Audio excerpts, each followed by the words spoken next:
नमस्कार दोस्तों, स्वागत है आपका आज के मुख्य समाचार में, जिसमें फटाफट से ले चलते हैं आपको सभी सुर्खियों की तरफ। लेकिन उससे पहले दोस्तों, अगर आप भी देश में बढ़ती महंगाई के लिए भाजपा को जिम्मेदार मानते हैं तो वीडियो को लाइक करके अपना समर्थन जरूर दर्ज कराइए दोस्तों। और दोस्तों, सुर्खियों में आगे बढ़ने से पहले लाल बटन को दबा के चैनल को सब्सक्राइब कीजिए और घंटी बजाकर कमेंट में लिखिए जय हिंद। फटाफट से चलते हैं सुर्खियों की तरफ। देवबंद तक पहुंचा ज्ञानव्यापी का मुद्दा, अधिवेशन में एकत्र हुए देश भर के उलेमा। जी हाँ दोस्तों, देश विदेश की मीडिया की सुर्खियां बनी ज्ञानव्यापी को लेकर मस्जिद की लड़ाई अब उत्तर प्रदेश के देवबंद तक पहुंच गई है। देश में विभिन्न धार्मिक स्थलों को लेकर बढ़ रहे विवाद, कॉमन सिविल कोड और मुल्क के वर्तमान हालात को लेकर जमीयत उलेमाए हिंद का 2 दिवसीय इजलास ईदगाह के मैदान में शनिवार को शुरू हो गया। वहीं आपको बता दें कि देश के कोने कोने से करीब 4000 से ज़्यादा प्रमुख उलेमा शिरकत कर अहम मुद्दे पर यहां चर्चा करते हैं और इस अधिवेशन के दौरान कई प्रस्ताव भी पारित किए जाएंगे। अधिवेशन में देश भर के दिग्गज उलेमा और गवर्निंग बॉडी के सदस्य देशव्यापी प्रमुख समस्याओं को लेकर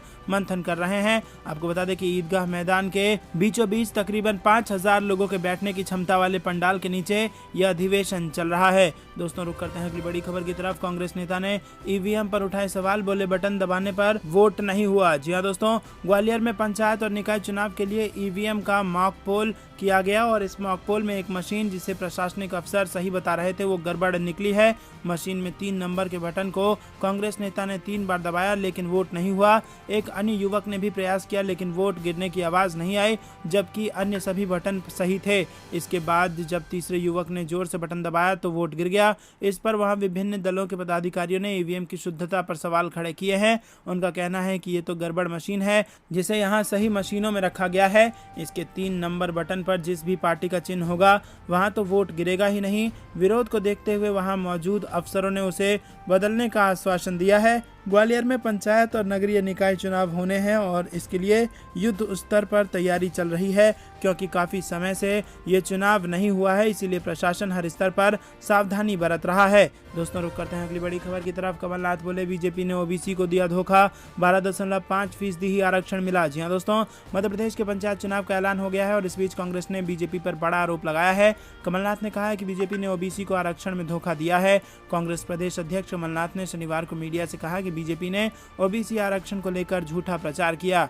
उन्होंने आंकड़े बताते हुए कहा कि प्रदेश में जिला पंचायत सदस्य के 875 पद हैं और इसमें ओबीसी को 98 पद ही मिले हैं, जो कि 11.2% है और 19 जिलों में जिला पंचायत सदस्य का एक भी पद ओबीसी को नहीं मिला है। वहीं जनपद पंचायत अध्यक्ष के 313 पद हैं। दोस्तों, रुक करते हैं अगली बड़ी खबर की तरफ। पूरे एमपी में होगा ओबीसी संवाद, बीजेपी के खिलाफ वोट देने की करेंगे अपील। जी हाँ दोस्तों, आगामी चुनाव के गणित को लेकर पार्टियां ओबीसी वर्ग को साधने में लगी हैं। ओबीसी को साधने के लिए इंदौर में भी कांग्रेस ने मैदान संभाल लिया है। कांग्रेस जल्द प्रदेश भर में ओबीसी संवाद कराएगी और ओबीसी को लेकर कांग्रेस ने प्रदेश सरकार पर निशाना साधा है। कांग्रेस का कहना है कि इस संवाद में ये विषय रखा जाएगा कि जिन ओबीसी स्टूडेंट्स को स्कॉलरशिप नहीं मिली है वो बीजेपी का बहिष्कार करें, चुनाव में बीजेपी के खिलाफ वोट दें। भाजपा की शिवराज सरकार मध्य प्रदेश में ओबीसी वर्ग के प्रभुत्व को खत्म करने के लिए लगातार ओबीसी की सुविधाओं को समाप्त करके राजनीतिक साजिश की जा रही है। मध्य प्रदेश का ओबीसी वर्ग अब ओबीसी संवाद के द्वारा भाजपा एवं आरएसएस की ओबीसी विरोधी नीतियों के खिलाफ तथ्यात्मक बिंदुओं एवं वोट के आधार के माध्यम से कड़ा विरोध दर्ज कराएगा। दोस्तों, रुक करते हैं अगली बड़ी खबर की तरफ। असदुद्दीन ओवैसी बोले भारत के मुसलमानों, आप वोट से हुकूमत नहीं बदल सकते। जी हाँ दोस्तों, इसी के साथ बड़ी बात कही है उन्होंने। ऑल इंडिया मजलिस इत्तेहादुल मुस्लिमीन के राष्ट्रीय अध्यक्ष असदुद्दीन ओवैसी ने अपनी पार्टी के सोशल मीडिया हैंडल पर एक वीडियो शेयर किया और ये वीडियो सोशल मीडिया पर जमकर वायरल हो रहा है। इस वीडियो में एआईएमआईएम के राष्ट्रीय अध्यक्ष असदुद्दीन ओवैसी ने भारत के मुसलमानों से इस बात की अपील करते हुए वो दिखाई दे रहे हैं कि वो आने वाले चुनाव में अपने नुमाइंदों को जरूर वोट करें। ओवैसी ने इस वीडियो में देश के मुसलमानों से अपील करते हुए कहा कि याद रखो गुजरात के मुसलमानों, याद रखो भारत के मुसलमानों, आप हुकूमत को तब्दील नहीं कर सकते हैं, आप अपने नुमाइंदों को कामयाब कर सकते हैं। असदुद्दीन ओवैसी ने आगे कहा कि अगर कोई ये कहेगा कि गुजरात की विधानसभा में मुसलमान अगर 5-10 मजलिस से कामयाब हो गए तो क्या होगा, जब भारत की पार्लियामेंट में 540 के ऐलान में ये दीवाना अकेला आपकी दुआओं में खड़ा हो जाता है तो हमें पार्लियामेंट में सुनना पड़ता है। लोग बोलेंगे आपसे कि गुजरात में बीजेपी मजबूत है, बीजेपी की सरकार है, तो हाँ भारत की पार्लियामेंट में मोदी के 300 हैं, मगर अगर एक दीवाना खड़ा हो जाता है तो सबके सामने ये मिजाज गर्मी आपको पैदा करना है। तो दोस्तों आपको बता दें कि यहाँ पर अपील की है असदुद्दीन ओवैसी ने कि अपने नुमाइंदों को जरूर जिताएं। रुक करते हैं अगली बड़ी खबर की तरफ। रोजगार देने की बजाय केंद्र छीन रही नौकरियां, राहुल गांधी बोले याद रखे यही युवा आपके सत्ता के घमंड को तोड़ेगा। जी हाँ दोस्तों, कांग्रेस के पूर्व अध्यक्ष राहुल गांधी ने प्रधानमंत्री नरेंद्र मोदी पर हमला करते हुए कहा कि उनके नेतृत्व वाली सरकार युवाओं को रोजगार देने के बजाय उनकी नौकरियां छीन रही है और ये काम उसको महंगा पड़ेगा। गांधी ने ट्वीट किया कि मोदी सरकार नई नौकरियां नहीं दे रही लेकिन बची हुई नौकरियां छीनने में जरूर सक्षम है। याद रहे यही युवा आपके सत्ता के घमंड को तोड़ देगा। इनके भविष्य को बर्बाद करना इस सरकार को महंगा पड़ेगा। इसके साथ ही उन्होंने एक खबर पोस्ट की जिसमें लिखा है कि रेलवे में 90,000 पदों पर नौकरियां मिलने की संभावना समाप्त हो गई हैं। कांग्रेस संचार विभाग के प्रमुख रणदीप सिंह सुरजेवाला ने भी इसी मुद्दे पर सरकार पर हमला किया और कहा कि बेरोजगारी ने 45 साल का रिकॉर्ड तोड़ा और करोड़ों ने रोजगार की उम्मीद छोड़ दी। अब रेलवे में 50% नौकरियां हमेशा के लिए खत्म हो गई हैं। 91,629 पदों पर अब भर्ती कभी नहीं होगी। गांव के शहर तक युवा रेलवे और सेना की भर्ती के लिए दिन रात जुटे हैं, मगर मोदी सरकार में भर्ती की उम्मीदें खत्म है। दोस्तों रुक करते हैं अगली बड़ी खबर की तरफ। वरुण गांधी फिर अपनी ही सरकार पर बरसे, पूछा 60 लाख पद खाली, कहां गया बजट। जी हां दोस्तों, भारतीय जनता पार्टी के पीलीभीत से सांसद वरुण गांधी एक बार फिर से अपनी ही सरकार पर निशाना साध रहे हैं। इस बार वरुण गांधी ने बेरोजगारी के मुद्दे को लेकर अपनी सरकार पर सवाल खड़े किए हैं। देश में महंगाई के बाद सबसे बड़ा मुद्दा बेरोजगारी है। इस पर वरुण गांधी ने अपनी ही सरकार को कटघरे में खड़ा कर दिया है।